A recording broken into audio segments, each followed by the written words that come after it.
कैसे हैं आप सब। मैं हूं जय और आप देख रहे हैं जय जोशी क्लासेस। तो दोस्तों आज हमारा जो टॉपिक है वो है बेटा ठोस अवस्थाएं, यानी केमिस्ट्री का अर्थात केमिस्ट्री का पहला पार्ट। जो पहला चैप्टर है हमारा केमिस्ट्री का पहला चैप्टर, और उसका भी पहला पार्ट है। मतलब जो पहला चैप्टर है वो हमारा है ठोस अवस्थाएं। तो आज इसको हम आधा से अधिक कंप्लीट करने वाले हैं। तो देखते हैं दोस्तों, इसके बारे में थोड़ा कुछ आपको बता देता हूँ नॉर्मल बातें। तो ठोस अवस्था है पदार्थ की वह अवस्था जिसका आयतन एवं आकार निश्चित हो। पदार्थ की वह अवस्था जिसका आयतन एवं आकार दोनों निश्चित हो। जिसका आयतन एवं आकार निश्चित हो। आयतन एवं आकार निश्चित हो। आकार निश्चित हो, वह बेटा कहलाती है ठोस अवस्था। वह क्या कहलाती है, आगे जाके क्या कहलाती है, ठोस अवस्था। एक बार मैं वापस बता देता हूं आप सभी को बेटा। पदार्थ की वह अवस्था जिसका आयतन एवं आकार, अर्थात सुन लो ध्यान से, पदार्थ की वह अवस्था जिसका आयतन, पहली कंडीशन क्या है, आयतन। दूसरी कंडीशन क्या है, आकार। आयतन तथा आकार दोनों निश्चित होना चाहिए बेटा। दोनों क्या होने चाहिए, निश्चित। तो दोनों निश्चित होंगे तो वह क्या कहलाएंगे, ठोस कहलाएंगे बेटा। दोनों निश्चित होंगे तो वह कहलाएंगे ठोस। अब देखते हैं इनका वर्गीकरण। तो बेटा ठोसों का वर्गीकरण जो है वो हम देखते हैं। तो यह है ठोस।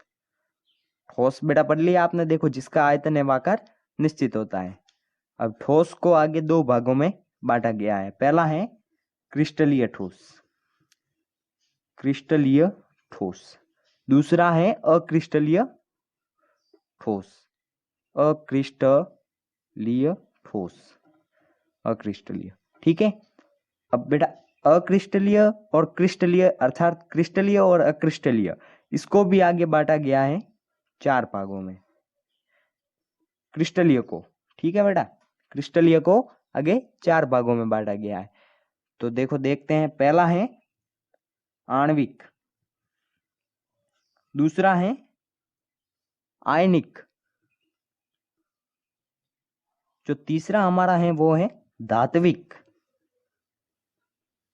और चौथा जो हमारा है वो है सहसंयोजक, सहसंयोजक। ठीक है बेटा। अब जो इसके बारे में डिटेल से पढ़ते हैं तो देखो बेटा, क्रिस्टलीय ठोस क्या होते हैं। क्रिस्टलीय ठोस के बारे में पढ़ेंगे तो वे ठोस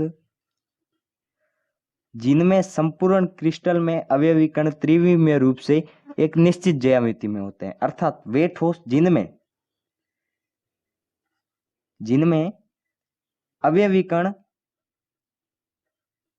त्रिविमीय रूप से निश्चित ज्यामिति में होते हैं। निश्चित ज्यामिति में होते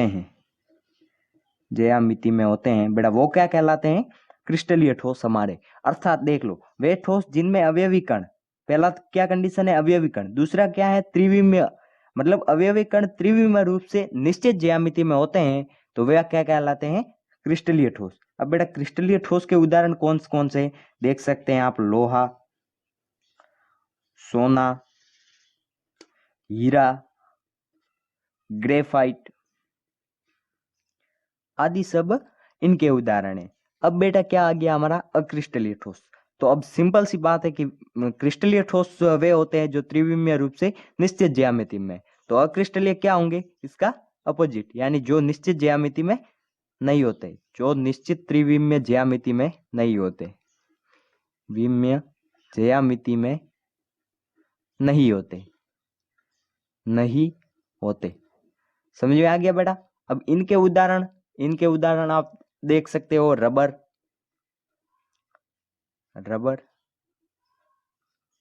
प्लास्टिक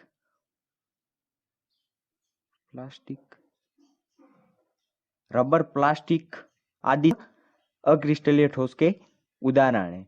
अब बेटा क्रिस्टलीय ठोस हमने पढ़ा कि वे ठोस जिनमें अवयव त्रिविम से होते हैं। अब बेटा इसके गुण भी तो पढ़ने पड़ेंगे। तो इनका पहला गुण है हमारा जो है वो है आकार। आकार, पहला गुण क्या है? आकार। अब निश्चित ज्यामिति में होते हैं तो मतलब इसका आकार निश्चित होगा कि भाई सिंपल सी बात है कि हमको पता चल गया कि त्रिविमीय रूप से निश्चित ज्यामिति में होते हैं, मतलब इसका आकार निश्चित होता है। इसका आकार निश्चित होता है। निश्चित, अब इसका निश्चित होगा तो अक्रिस्टलीय का क्या होगा? अनिश्चित। दोनों को साथ साथ लेके बेटा पढ़ते हैं, उनका होगा अनिश्चित। चलो दूसरा गुण है इनका गलनांक। गलनांक बेटा दूसरा गुण हमारा है गलनांक। तो भाई जो क्रिस्टलीय ठोस है उनका गलनांक होता है निश्चित, यानी निश्चित ताप पर वो पिघल जाता है, अर्थात निश्चित ताप पर वो पिघल जाता है। निश्चित ताप चाहिए इसको। और उसको अनियमित आकार होता है, मतलब उसका आकार तो अनियमित होता है, लेकिन जब उसको धीरे धीरे ताप देते हैं तो वो नरम होता जाता है। धीरे धीरे ताप पर नरम होता जाता है, नरम होता जाता है। इसका हमारे घरों में नॉर्मल उपयोग है कि भाई हम देख सकते हैं कि क्रिस्टलीय क्रिस्टलीय को कैसे करें। तो आप देखो बेटा एक प्लास्टिक की बोतल देख सकते हो, उसको ताप देते हैं तो वो धीरे धीरे क्या हो जाती है? नरम हो जाती है, नरम। और अगर नरम होती है तो वो कौन सा है? अक्रिस्टलीय। और प्लास्टिक अक्रिस्टलीय ठोस ही है, तो अक्रिस्टलीय ठोस का उदाहरण क्या हो गया कि वो धीरे धीरे या निश्चित ताप पर पिघलता रहता है या नरम होता रहता है। तीसरा जो हमारा गुण है, आप बेटा नोट करते चलिए प्लीज, क्योंकि मैं इधर से उधर लिख रहा हूं, आप समझ लीजिए बस और उसको नोट करते चलिए। कोई फिक्स जगह नहीं है मेरी, मैं कहीं भी लिख ले रहा हूं और आपको समझा दे रहा हूं, ठीक है। तो विदलन, तीसरा गुण जो हमारा था विदलन, अर्थात विदलन क्या होता है कि भाई जो तेज धारदार हथियार से काटते हैं तो एक चिकनी सतह पाई जाती है, अर्थात जो चिकनी सतह पाई जाती है वो क्या कहलाता है? विदलन का गुण, विदलन गुण। तो जो क्रिस्टलीय ठोस होते हैं, क्रिस्टलीय में विदलन का गुण पाया जाता है, जबकि अक्रिस्टलीय में नहीं पाया जाता। अक्रिस्टलीय में नहीं पाया जाता, समझ लो बेटा ध्यान से, नहीं पाया जाता, ठीक है। अब हमने कहां तक कंप्लीट कर लिया? वापस एक बार इसको आप देख सकते हैं, मैं आपको समझा देता हूं, मेरी राइटिंग मुझे ही समझ में आएगी, आप देख सकते हैं। पदार्थ की वह अवस्था जिसका आयतन एवं आकार निश्चित होता है क्या कहलाती है? ठोस अवस्था है। अब ठोस को कितने भागों में बांटा गया है? 2 भागों में, पहला है क्रिस्टलीय, दूसरा है अक्रिस्टलीय। क्रिस्टलीय को आगे फिर बांटा गया है 4 भागों में, पहला आणविक, दूसरा आयनिक, तीसरा धात्विक, चौथा ससंयोजक। और अक्रिस्टलीय को आगे नहीं बांटा गया है। अब बेटा क्रिस्टलीय ठोस क्या होते हैं? वे ठोस जिनके आकार मतलब जिनका अवयवी कण निश्चित रूप से ज्यामिति में होते हैं, मतलब इसका आकार निश्चित होता है। अक्रिस्टलीय ठोस जो निश्चित ज्यामिति आकार नहीं पाया जाता है। अब क्रिस्टलीय ठोस के उदाहरण आप देख सकते हो, लोहा, सोना, हीरा, ग्रेफाइट। और अक्रिस्टलीय ठोस के उदाहरण में हम